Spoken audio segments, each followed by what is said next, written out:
ಮತ ಹಾಕೋದು ಒಂದ್ ಹಕ್ಕೊಂದೇ ಅಲ್ಲ, ಒಂದ್ ಜವಾಬ್ದಾರಿ ಕೂಡ. ಸೊ ದಯವಿಟ್ಟು ಬನ್ನಿ, ನಿಮ್ ಜವಾಬ್ದಾರಿನ ನೀವು ಪೂರೈಸಿ.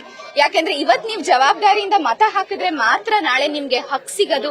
ಏನಾದ್ರೂ ನಿಮ್ಗೆ ತೊಂದ್ರೆ ಆದ್ರೆ ಏನಾದ್ರೂ ಪ್ರಶ್ನೆ ಮಾಡಕ್ಕೆ. ಸೊ ನೀವ್ ಇವತ್ತೇ ಬಂದ್ ನೀವ್ ಮತ ಹಾಕ್ಲಿಲ್ಲ ಅಂದ್ರೆ ನಾಳೆ ನೀವ್ ಪ್ರಶ್ನೆ ಮಾಡೋ ಹಕ್ನು ಕಳ್ಕೊಂತೀರಾ. ಆ ಪ್ರಶ್ನೆ ಮಾಡೋ ಹಕ್ಕು ನಿಮ್ಮಲ್ಲಿ ಉಳ್ಕೋಬೇಕು. ಏನಾದ್ರೂ ನಾಳೆ ದಿವಸ ತೊಂದ್ರೆ ಆದ್ರೆ ನೀವ್ ಯಾರಾದ್ರೂ ಕೇಳ್ಬೇಕು ಅಂತಂದ್ರೆ ಇವತ್ ಬಂದ್ಬಿಟ್ಟು ನೀವು ನಿಮ್ ಜವಾಬ್ದಾರಿಯಿಂದ ಮತನ ಹಾಕ್ಬೇಕು. ಸೊ ದಯವಿಟ್ಟು ಎಲ್ಲ ಮಾಧ್ಯಮದಿಂದ ನಾನ್ ಕೇಳ್ಕೊಳ್ಳೋದಿಷ್ಟೇ, ಬನ್ನಿ ಮತ ಚಲಾಯಿಸಿ. ನಿಮ್ಗೆ ಯಾರು ಸರಿ ಅನ್ಸ್ತಾರೆ ಅವ್ರಿಗೆ ಮತ ಹಾಕಿ. ಮೇಡಮ್, ನಿಮ್ಮ ಚಿಕ್ಕಪ್ಪ ಅವರ ಪರವಾಗಿ ಈ ಬಾರಿ ಅಪಾರ್ಟ್ಮೆಂಟ್ ನೀವು ಕೂಡ ಪ್ರಚಾರ ಮಾಡಿದ್ರಿ, ಏನ್ ಹೇಳ್ತೀರಿ?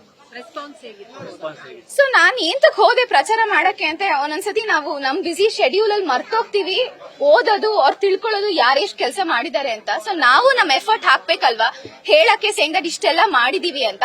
ಸೊ ಅವ್ರು ಮಾಡಿದ ಕೆಲ್ಸನ ಒಂದ್ ಕೊರಿಯರ್ ಗರ್ಲ್ ಆಗಿ ಹೋಗ್ಬಿಟ್ಟು ಜನ ಹಿಂಗೆಲ್ಲ ಆಗಿದೆ ಅಂತ ಹೇಳಕ್ ಮಾತ್ರ ನಾನು ಹೋಗ್ಬಿಟ್ಟು ಪ್ರಚಾರ ಮಾಡಿದೀನಿ. ಯಾಕಂದ್ರೆ ನಂಗೂ ಹೆಮ್ಮೆ ಇದೆ ನನ್ನ ಸಂಸದನ ಮೇಲೆ, ಅವ್ರು ಮಾಡಿರೋ ಕೆಲ್ಸದ ಮೇಲೆ.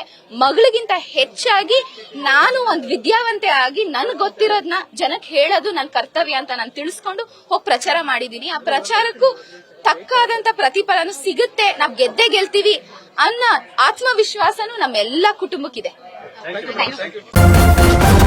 ನ್ಯೂಸ್ ಫಸ್ಟ್, ನಿರ್ಭೀತಿಯಿಂದ ನಿಮ್ಮ ಪರವಾಗಿ.